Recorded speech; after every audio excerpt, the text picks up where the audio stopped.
जब से social media आया है फ्रॉड के तरीके बदल गए हैं और हम हर रोज़ नए नए तरीके सुनते हैं फ्रॉड के, किस तरीके से लोगों के साथ फ्रॉड हो रहा है। अब सोशल मीडिया पर जब सोशल मीडिया है, इसका इस्तेमाल लोग अपने प्रेम को तलाशने के लिए करते हैं। अलग अलग प्लेटफॉर्म है, वहाँ जाते हैं, डेट्स पर जाते हैं। एक वाक़या हुआ है, वो आपको सबसे पहले बताता हूँ। उत्तर प्रदेश का ललितपुर ज़िला है, वहाँ पे लल्लू चौबे 50 बरस के शादीशुदा, उनको किसी महिला की ओर से एक व्हाट्सएप पे मैसेज आता है। लंबी चौड़ी बातचीत होती है। महिला झांसी में रहती है, लल्लू चौबे रहते हैं ललितपुर में। बातचीत चल रही होती है। एक दिन प्लान होता है कि चलिए आइए झांसी आइए, मिलते हैं। तो लल्लू चौबे जी उत्साहित होते हैं, चले जाते हैं मिलने। अब जब वो झांसी जाते हैं तो उनके साथ होता क्या है कि उनको एक होटल रूम में ले जाती है वो जो महिला उनसे बात कर रही है। होटल रूम में जाते ही कहानी पूरी पलट जाती है। उस महिला के जो तमाम साथी होते हैं वो वहाँ पहुँच जाते हैं। पहले तो कमरे में वो दोनों ही लोग होते हैं, फिर नॉक करके वो लोग पहुँच जाते हैं। फिर होती है लल्लू चौबे जी के साथ मारपीट। उस मारपीट में उनके कपड़े उपड़े उतरवा के और वीडियो बना लेते हैं पीटते हुए। फिर उनको ब्लैकमेल किया जाता है। बोला जाता है कि अपने घर से 3 लाख रुपए मंगवाइए वरना जाने नहीं देंगे। एक तरीके से उनका अपहरण कर लिया गया था। गए तो वो अपने प्रेम की तलाश में, लेकिन उनके साथ ऐसा कांड हो गया। अब उनकी फैमिली को जब ये पता चलता है कि 3 लाख रुपए मांगे जा रहे हैं तो मामला पुलिस तक जाता है। फिर पुलिस उसमें इन्वॉल्व होती है और पुलिस का एक कांस्टेबल लल्लू चौबे का बेटा बन के बात करता है और उसके बाद ये पूरा रैकेट पकड़ा जाता है। तो ये खुलासा होता है कि ये लोग ऐसे ही महिलाओं के ज़रिए जो पुरुष होते हैं, अधेड़ उम्र के पुरुष होते हैं, उनको झांसे में लेते हैं और बुलाते हैं मिलने के लिए और फिर उनको ब्लैकमेल करते हैं और जो पैसा मिलता है आपस में पूरी टीम बांट लेती है। तो अभी तक पकड़े नहीं गए। तो इस बार ललितपुर पुलिस ने और झांसी पुलिस ने मिलकर जॉइंट ऑपरेशन करके इनको पकड़ लिया। तो ये एक तरीके का सोशल मीडिया के ज़रिए, व्हाट्सएप के ज़रिए फ्रॉड हो रहा है। अब फ्रॉड के तमाम तरीके चल रहे हैं। वो कैसे कैसे तरीके हैं? ऑनलाइन डेटिंग ऐप है। अच्छा, इन सब चीज़ों में एक चीज़ सबसे ज़्यादा इम्पॉर्टेंट है कि सबसे ज़्यादा जो प्रभावित हो रहे हैं इन स्कैम के, जो डेटिंग ऐप के ज़रिए स्कैम हो रहे हैं, पुरुष इसमें ज़्यादा हो रहे हैं। महिलाएं भी हो रही हैं। वो शादी.com और तमाम प्लेटफॉर्म पर वहाँ भी कॉनमैन उनको कहीं ना कहीं झांसे में लेकर उनसे भी पैसे निकलवा रहे हैं। तो अब किस किस तरीके के स्कैम हो रहे हैं वो हम आपको बताते हैं। सूर्यकांत जी, मैं चाहता हूँ कि आप यहाँ आइए, यहाँ बैठिए। यहाँ बुला के एक स्कैम तो आपने मेरे साथ कर दिया। मैं इतने अच्छे से बैठा था वहाँ पे। पोजीशन तलाश रहे थे। हाँ, बिल्कुल। तो ये एडिटर डेस्क है, तो यहाँ से एकदम बात दूर तक जाएगी। बताइए ज़रा किस किस तरीके के स्कैम हैं और किसी स्कैम का आप शिकार? एक्चुअली मतलब इसमें ऐसा है, शिकार में इसलिए नहीं हो पाता हूँ क्योंकि अब मतलब टेक्नोलॉजी एडिटर होने के कुछ तो फायदे ही हैं। तो आमतौर पे हम स्कैम को भांप लेते हैं, है ना, और सालों से इसके बारे में रिपोर्ट भी कर रहे हैं। तो जो आप स्कैम बता रहे हैं वो इस जो डेटिंग स्कैम है या जो जाल में फंसाने वाला स्कैम है, ये उसका देसी तरीका है, बिल्कुल देसी तरीका है। क्योंकि ललितपुर का मामला था झांसी का, इसलिए थोड़ा सा और देसी कर दिया। और नहीं, और इसमें जो प्लेटफॉर्म भी इस्तेमाल हुआ है मैं इसलिए देसी बोल रहा हूँ क्योंकि इसमें व्हाट्सअप इस्तेमाल हुआ है। तो व्हाट्सअप पे जब कुछ हो रहा है तो आसानी समझ में आता है कि नंबर कहीं से मिला होगा, है ना। तो थोड़ी बहुत रेकी भी की गई होगी और पता किया होगा कि भाई सामने वाले एक एज के, मतलब इस एज के हैं, इन्हें फांसना आसान है। तो ये स्कैम तो थोड़ा सा मतलब तैयारी करके और व्हाट्सएप पे किया गया। लेकिन इस स्कैम का जो असली अड्डा है वो है इंस्टाग्राम, है ना। और जब, क्योंकि वहाँ पे भी आप डायरेक्ट मैसेज कर सकते हैं लोगों को, और ज़्यादातर मतलब जो प्रोफाइल हैं उनमें आप मैसेज कर सकते हैं आसानी से। बहुत कम होता है कि जिसमें मैसेज को लॉक करके रखा गया हो, है ना। हम अपने डीएम को ओपन करके रखते हैं। तो ये जो स्कैम है ऑनलाइन डेटिंग वाला, ये बहुत पुराना है, लेकिन पता चलना अभी चालू हुआ है कुछ सालों में। मतलब जैसे इंस्टाग्राम को हम मान के चलें कि कोविड के बाद से इंडिया में इंस्टाग्राम बहुत बढ़ गया, है ना। हर को जब ये रिपोर्ट होना शुरू हुए मामले मीडिया में, तब लोगों की जानकारी तो अब इसमें क्या होता है कि जनरली डीएम पे बातचीत स्टार्ट होती है और सामने से ही अप्रोच किया जाता है। मतलब एक लड़के को या एक पुरुष को एक महिला की तरफ से या एक लड़की की तरफ से अप्रोच किया जाता है, हाय हेलो होता है, तमाम बातें होती हैं। और कुछ दिनों की बातचीत के बाद जब दोनों कंफर्ट जोन में पहुंच जाते हैं, मतलब कि हाँ ठीक है हम मिल सकते हैं, एक वही स्टेप भी होता है कि भाई आप सोशल मीडिया पे बातचीत कर रहे थे तो अब अगला स्टेप ये है कि हम कॉफ़ी के लिए मिल लेते हैं, है ना, या लंच या डिनर के लिए मिल लेते हैं। तो इसमें भी ज़्यादातर केसेस में हमने इसको रिपोर्ट भी किया है, लड़की की तरफ से ही ऑफ़र किया जाता है कि क्यों ना हम कॉफ़ी के लिए मिलें या क्यों ना हम लंच के लिए मिलें। तो और प्रेम की चाह में अति उत्साहित युवा और ये मतलब ऐसे एक दिन में नहीं होता है, इसकी पूरी भूमिका बनाई जाती है, पूरा माहौल बनाया जाता है। मतलब ऐसे 15 दिन 20 दिन 1 महीने आपसे डीएम पे लगातार बात की जाती है ना। और तब तक एक आपको बात बता दूं, तब तक मोबाइल नंबर नहीं मांगा जाता है। मतलब सामने से भी बोला गया तो भी उस चीज़ को बाईपास कर दिया जाता है ताकि आप उस जिज्ञासा में बने रहें, या कौन है कैसे हैं, चैटें हो रही हैं। हाँ चैटें हो रही होती हैं। और उसके बाद फिर तय होता है कि हम एक कॉफ़ी के लिए मिल लेते हैं या लंच के लिए मिल लेते हैं, तब फिर मोबाइल नंबर मांगा जाता है ना, क्योंकि अब आगे कम्युनिकेशन करना है। तो ये केस होता है। और उसके बाद फिर जो जगह होती है, चाहे वो कॉफ़ी पीने की जगह हो, लंच की जगह हो, डिनर की जगह हो, आप किसी भी जगह की बात कर सकते हैं। वो लड़का तय कर ही नहीं सकता क्योंकि उसको इतनी छूट मिल ही नहीं पाती है। वो जाहिर सी बात है, वो जैसे आपने कहा प्रेम की तलाश में घूम रहा है, तो बोले फला जगह मिल लेते हैं। तो एग्री है फिर। हाँ एग्री, हाँ मतलब आमतौर पे अगर एग्री नहीं होता तो स्कैम ही नहीं होता। तो फिर वो बढ़िया से एक कोई जगह निर्धारित की जाती है और उस जगह पे आपको मिलने के लिए बुलाया जाता है। अब यहाँ से ये जो स्कैम है ना, बड़े परिष्कृत और बड़े सोफिस्टिकेटेड तरीके से होता है। कोई लड़ाई झगड़ा नहीं, कोई अकाउंट नहीं, कोई लिंक नहीं, कोई ईमेल नहीं, कोई फिशिंग नहीं। ये बहुत ही प्रॉपर तरीके से होता है। आपको उस जगह पे जाने के लिए कहा जाता है कि आप फला जगह पे और फला टाइम पे पहुँच जाइएगा। अब वही आप ना प्रेम में है हम तो अगर हमको 3 बजे बोला गया तो हम तो 2:55 ही पहुँच जाएंगे। अब गेम स्टार्ट होगा, 2:55 आप वहाँ पे बैठे हुए हैं और टेबल भी फिक्स होता है। हाँ, वो सारी चीज़ें, अगर टेबल नहीं भी हो फिक्स तो वहाँ पे रेस्टोरेंट में बहुत कुछ ऐसा है जो आपको नहीं आने वाला समझ में।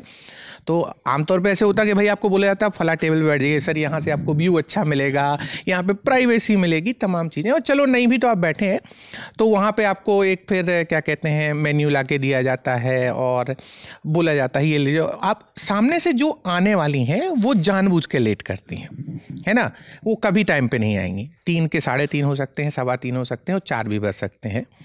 तो इतने देर में आप क्या कहते हैं कुछ अपने लिए मंगाते हैं खाने को। मतलब एक आप ऑलरेडी उसमें आ चुके हैं कि आप वहाँ पर कुछ कर रहे हैं, फिर वो लेडी या लड़की आती है ना, आपसे बहुत अच्छे से बात करती हैं और तकरीबन उस स्केल पे बात करती हैं जिस स्केल पे आपके दिमाग में बातें चल रही हैं, है ना, कि शायद ये मेरे लिए एक डेट है, मैं इस पे आया हुआ हूँ और अब यहाँ से बात आगे बढ़ेगी। और जो भी उनके दिमाग में चल रहा है वैसी ही तस्वीर रेस्टोरेंट में वो लेडी की तरफ से दिखाई जाती है। इसके बाद स्कैम यहाँ पे स्टार्ट होता है। आपको कुछ ऑर्डर करने के लिए कहा जाता है और जैसे कि होता है कि लड़का पूछता है और वो जो लेडी है वो आपको स्पेसिफिक आइटम बताती हैं कि मुझे ये खाना है, मुझे ये पीना है, ठीक है। और ज़्यादातर चीज़ों में खाने पे कम पीने पे ध्यान ज़्यादा दिया जाता है क्योंकि पेय पदार्थ, हाँ पेय पदार्थ, क्योंकि पेय पदार्थ में प्राइस बढ़ाई जा सकती है। अभी तक आप उस गेम को नहीं समझे हैं। मतलब वहाँ पे आप तो बैठे हैं, आपने ऑर्डर कर दिया और यहाँ 2 चीज़ें हो सकती हैं विकास, 2 टाइप के मेन्यू आपके पास हो सकते हैं। एक मेन्यू शायद वो हो सकता है जो आपके सामने रखा हो, है ना, और जिसमें प्राइस रीजनेबल लिखे होंगे कि भाई एक पेय पदार्थ 150 रुपये का आएगा या 200 रुपये का आएगा। ऐसे करके वो चीज़ें मंगाई जाती हैं और अच्छा खासा टाइम काटा जाता है। ऐसे रेस्टोरेंट में आप एक बात जान लीजिए, वहाँ वैसे भी कोई रेस्टोरेंट में आके आपको डिस्टर्ब नहीं करता, लेकिन ऐसे रेस्टोरेंट में तो कोई बोलता ही नहीं है। आप घंटों बैठे रहिए, 1 घंटा 2 घंटा 3 घंटा जो भी आपका टाइम करे आप बैठे रहिए। आपने पता ही नहीं चलता है कि कब धीरे धीरे करके, है ना, आपने जिस चीज़ को मंगाया था, जैसे आपने एक ना वो क्या कहते हैं कॉर्न का एक मंगाया था तो वो उस पे शायद 150 रुपये लिखे थे, तो आप क्रिस्पी कॉर्न ऐसे कर करके आपने धीरे धीरे करके वो बहुत सारी चीज़ें मंगाई जाती हैं। और इसमें एक बात और है, ज़्यादातर चीज़ें खाई नहीं जाती, वो भी उस स्कैम का हिस्सा है कि जैसे आपने एक बहुत अच्छी कोई डिश मंगा ली, सपोज पनीर की एक डिश मंगाई जो 500 रुपये की थी, लिखे थे 500 रुपये, गेम तो उसके बाद होने वाला है, वो नहीं खाई जाएगी, उसको जूठा नहीं किया जाएगा, वो रखी हुई है और आप सही पहला शब्द आपने ऑलरेडी बोल ही दिया है कि आप तो प्रेम में हैं। तो ऐसे करके एक लंबा चौड़ा खाने और पीने का सामान मंगाया जाएगा और बाद में फिर उसको कैसे भी करके इसका टेस्ट अच्छा नहीं है, ये ऐसा नहीं है, वैसा नहीं है, तमाम चीज़ें होंगी और एक लंबा वक्त और लंबा खाने का और सामान पेय पदार्थ को वहाँ पे आपके नाम से लिया जाएगा। अभी तक आपको कुछ समझ में नहीं आ रहा है, आप अभी भी उसी जोन में हो कि चलो भैया इसके बाद बात आगे बढ़ेगी। आप सोच रहे हैं डेट चल रही है और यहाँ पे फिर अचानक से किसी भी बात पे वो महिला या लड़की आपसे बैर कर लेंगी, है ना, किसी भी बात पे, मतलब कोई ऐसी बात पे वो आपसे शायद गुस्सा हो सकती हैं और ये हो सकती है मुझे आपसे बात नहीं करनी, मुझे तुमसे बात नहीं करनी, मैं जा रही हूँ, ठीक है, लड़की उठती है चली जाती है, आप मुंह ताकते रह जाते हैं, थोड़ी देर तो आपको फिर से वापस आने में टाइम लगता है कि ये हुआ क्या है, आप तो वो प्रेम वाले शौक में हो कि अरे यार गलती मेरे से हो गई। या दूसरा ये हो सकता है कि वो लेडी वहाँ से किसी बहाने से उठ के भी आ सकती हैं, मुझे एक कॉल करना है, मेरा अर्जेंट फ़ोन आ रहा है। तीसरा तरीका ये हो सकता है कि उनके पास किसी का फ़ोन आए और बाकायदा आपको स्पीकर फ़ोन पे सुनाया जाए कि उनके भाई का, चाचा का, या मतलब यार मित्र सखा दोस्त बंधु का एक्सीडेंट हो गया है, उसकी इमरजेंसी है तो मुझे जाना पड़ेगा, है ना। तो अब आप क्या ही करेंगे, है ना, ठीक है जाओ। और उतने बीच में आपको ये भी बोला जाएगा कि अच्छा ये बिल अपन सेटल कर लेंगे, तमाम चीज़ें कर लेंगे। आप उसी जोन में होते हो कि हाँ सब कुछ ठीक चल रहा होता है, कैसे भी करके किसी भी बहाने से झगड़ा करके, प्रेम से, एक्सीडेंट के बहाने से वो लेडी वहाँ से रफा दफा हो जाती हैं। आप बसते हैं रेस्टोरेंट में, आप जाते हैं बिल पे करने, तो आपने अंदाज़ा लगाया होता है कि आपका जो बिल है वो 1500-2000 रुपये का हुआ होगा। आप जब वहाँ पहुँचते हैं तो आपका बिल होता है कुछ भी 10,000, 15,000, 20,000, 50,000, कोई आइडिया नहीं कितने का होता है। आपको झटका लगता है, आप बोलते हो ये कहाँ है, मेन्यू में तो ऐसा लिखा था। तो आपके पास अब जो मेन्यू सामने आता है उस मेन्यू पे अलग रेट लिखे होते हैं। जो क्रिस्पी कॉर्न आपने 150 का देखा था उस पे 1500 लिखे होते हैं। 4 बाउंसर ऑलरेडी आपको घेर चुके होते हैं, तो आपके पास कोई चारा नहीं बचता है कि आप क्या कहते हैं वो बिल पे किया। आप कितना भी लड़ लीजिए, कुछ भी कर लीजिए और कोई दरिया दे लीजिए, कोई काम नहीं आएगा, आपको वो पैसे पे करना ही पड़ेंगे। आप अगर वो पैसे पे नहीं करेंगे तो आपके साथ बदतमीजी हो सकती है, आपके साथ मारपीट हो सकती है, कुछ भी हो सकता है। मरता क्या ना करता, आप पे करते हैं, है ना। आपके पास पैसे नहीं, कोई बात नहीं, उनके 2 बाउंसर आपके साथ एटीएम पे जाने को तैयार हैं, आपके घर जाने को तैयार हैं। आप अगर पैसा अरेंज नहीं कर सकते तो आप मंगवा के पैसे देंगे, वो उसके लिए भी तैयार हैं, आप तब तक वहाँ बैठे रहेंगे। कुछ गिरवी भी रख के जा सकते, कुछ भी आपको, मतलब ऐसा है कि एक अच्छा खासा पैसा आप वहाँ पे करेंगे और जब आप वहाँ से बाहर निकलेंगे तो आप उस जो लड़की है या लेडी है उनको फ़ोन लगाएंगे, उनका फ़ोन नहीं लगेगा, ठीक है। इंस्टाग्राम पे वो अकाउंट भी नहीं, वो सब तो गायब, वो नॉट फाउंड है और कुछ नहीं है, वो फ़ोन नहीं लगेगा। और उन्होंने जो भी आपको डिटेल दिए होते हैं वो मतलब समझने की बात है कि फर्जी होते हैं, उनका वास्तविक जीवन में कोई अहमियत नहीं, कुछ नहीं होता है। अब ये जो स्कैम है ये काफ़ी सालों से चल रहा है, लेकिन इस वाले स्कैम में दिक्कत ये है कि मान लीजिए कोई आपके बैंक से पैसे ले लिया, आपको किसी ने SMS पे लिंक भेज दी, ईमेल पे लिंक भेज दी, तो आप खुद पीड़ित होते हैं, है ना। आपको समाज से एक सहानुभूति मिलती है, मतलब सरकार से सहानुभूति मिलती, तमाम चीज़ें होती, बैंक भी बोलते ठीक है हम देखते हैं क्या कर सकते हैं। आप फ्रॉड के शिकार हुए हैं तो आप उस फ्रॉड को गा के बताते हैं कि मेरे साथ ऐसे हो गया। इस वाले फ्रॉड को आप नहीं बताते हैं क्योंकि आपको शर्मिंदगी महसूस होती है, लोक लाज शर्मिंदगी में। मतलब आप क्या ही बताएंगे कि आप एक रेस्टोरेंट में एक ऑनलाइन डेट पे गए थे और वहाँ पे आपका 20,000 रुपये का बिल फट गया और जो लेडी थी वो गायब है। तो ये स्कैम बहुत सालों से सने दबे चल रहा था, कभी किसी ने बोला नहीं।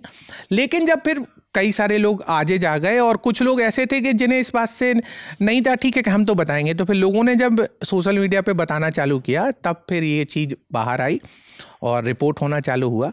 तो ये तरीका है। और इसी का एक और तरीका है कि जो डेटिंग ऐप्स हैं उस पर भी ऐसे होता है। वहाँ पे डेटिंग ऐप्स पे जो अगर आपका फ्री अकाउंट है और उस पर जो प्रोफाइल हैं, तो ये मान के चलिए कि जिस प्रोफाइल पे आप जा रहे हैं उस प्रोफाइल के नकली होने के चांस बहुत ज़्यादा हैं। है ना, क्योंकि वो फिल्टर नहीं होता है, किसी ने बना ली किसी ने, उस पर भी सेम ऐसे होता है कि आपको वहाँ पे बुलाया जाता है कि आप फला रहे, और ये वही है कि इतना सोफिस्टिकेटेड है कि आप इसमें क्या करेंगे, आप जाके रेस्टोरेंट पे केस करेंगे, आप वो भी नहीं कर सकते हैं, है ना, वो बोलेगा हमारे मेन्यू में लिखा हुआ था। हालांकि दिल्ली में ही कुछ जगह पे पुलिस ने ऐसे रेस्टोरेंट्स को बंद कराया है, पकड़ा है वहाँ पे, लेकिन अभी भी वो उतना ही है कि कितने ही लोग जाकर के इस चीज़ के बारे में बता रहे हैं। तो जो लोग ये वीडियो देख रहे हैं उनको मैं यही कहना चाहूँगा, अगर आप जो वीडियो देख रहे हैं या आपका कोई साथी ऐसे किसी ट्रैप का शिकार हो गया है तो घबराने वाली बात नहीं है, पुलिस कंप्लेन करिए, सोशल मीडिया पे लिखिए। वैसे तो सबसे पहले पुलिस कंप्लेन करिए, क्योंकि ये एक तरीके का फ्रॉड हुआ है आपके साथ, आप वो तमाम डिटेल दीजिए, क्योंकि जिस तरीके से ऑर्गेनाइज तरीके से क्राइम हो रहा है इसको रिपोर्ट करना बहुत ज़रूरी है। आप कुछ कह रहे हैं? हाँ, इसमें मतलब वैसे तो मुश्किल है कि आप उस रेस्टोरेंट से निकल पाएं, क्योंकि उनके 4 बाउंसर खड़े रहते हैं वहाँ पर। तब दे दीजिए। नहीं, अगर निकल सकते हो, मतलब सबसे पहला तरीका तो ये है कि अगर आप आसानी से निकल सकते हो और आपको अगर आभास हो गया है कि जो लेडी थी वो जा चुकी हैं, और अगर आप निकल सकते हैं तो प्लीज वहां से निकल के नजदीकी पुलिस स्टेशन चले जाइए। नंबर तो है ही, डायल करो, वहीं बुला लो। हाँ, जो भी कर सकते हो वो कर लीजिए। पैसा देने के पहले ट्राई करें कि आप कुछ कर सकते हो, पुलिस में जा सकते हो, 100 डायल कर सकते हो तो शायद, और अगर नहीं हो पाया फिर भी आपके पैसे लग गए, तब भी हमारी आपसे गुजारिश है कि इस क्राइम को रिपोर्ट करिए। क्योंकि क्या होता है, आप रिपोर्ट नहीं करते हैं और वो मनोबल थोड़े और बढ़ते ही जाते हैं। और ये जो हमने आपको 15,000 रुपये बताए ना, ये शायद हम बहुत ही कम बता रहे हैं, इसमें कई लोगों को लाखों रुपए का फटका लग चुका है। तो भाई जिसको लग गया। अगर आपके साथ ऐसा हुआ है, आपके किसी जानने पहचानने वाले के साथ हुआ है, तो उनसे कहिए कि सामने आए, एक रिपोर्ट तो लिखा दीजिए कम से कम, शायद आपका केस नहीं पकड़ा जाएगा, दूसरे को तो मदद मिल ही जाएगी, है ना। आप अगर ये सोच रहे होंगे इतना इन डेप्थ बताया सूर्यकांत जी ने, यही तो नहीं थे विक्टिम, ऐसा नहीं है। केसेस आते हैं, उनकी जो पूरा जो लिखा रहता है, पुलिस जब केस फाइल करती है तो FIR की जो कॉपी होती है उसमें एक एक डिटेल लिखी रहती है, इसलिए सूर्यकांत जी नहीं, हमने कई लोगों से फिर बात भी की जिन्होंने डिटेल में, एक बेंगलोर के हैं, वो दिल्ली आए थे, सोचिए वो बेंगलोर रहते थे, वो दिल्ली आए डेट के लिए, और उनके साथ जब ये वाकया पेश आया तो उन्होंने पूरा ट्विटर पे डाला, मैंने उनसे बात की, हमारे पास स्टोरी में भी है वो। तो मैं आपको बताऊं, लोग कर रहे हैं, और आपसे यही गुजारिश है कि स्कैम तो देखिए ऐसा है ना कि कितने सारे स्कैम है, भी आपने देखा होगा रिसेंट में डिजिटल अरेस्ट वाला स्कैम कितना चल रहा है। लेकिन एक बात जानिए, अगर आप रिपोर्ट ही नहीं करेंगे तो कुछ नहीं होगा। तो ठीक है, मान लेते हैं कि आप बेवकूफ़ बन गए या आपसे गलती हो गई, आप ना समझी में थे, जो भी है हो गया सो हो गया, बीत गई सो बात गई, लेकिन रिपोर्ट जरूर करिए। चलिए एक केस और हम आपको बताते हैं, हमारे न्यूज़ रूम में हमारी साथी हैं शिवांगी। बताइए शिवांगी, क्या केस हुआ था, किसके साथ हुआ था? पहले तो मैं ये कहना चाहूँगी कि ये स्कैम ऑनलाइन और अभी टिंडर, बम्बल, डेटिंग ऐप्स या जीवन साथी आने के बाद ये सब ब्लाइंड डेट होने लगा है। इससे पहले भी ये होता था। 2001 में एक फिल्म आई थी दिल चाहता है, शायद आपको याद होगा। उसमें समीर गोवा जाता है और गोवा जाने के बाद प्यार में पड़ जाता है और फिर उसे बांध के उसके सारे पैसे, यहाँ तक कि कपड़े भी ले लिए जाते हैं और ट्रक ड्राइवर से वो लिफ्ट ले लेके अपने घर तक पहुँचता है।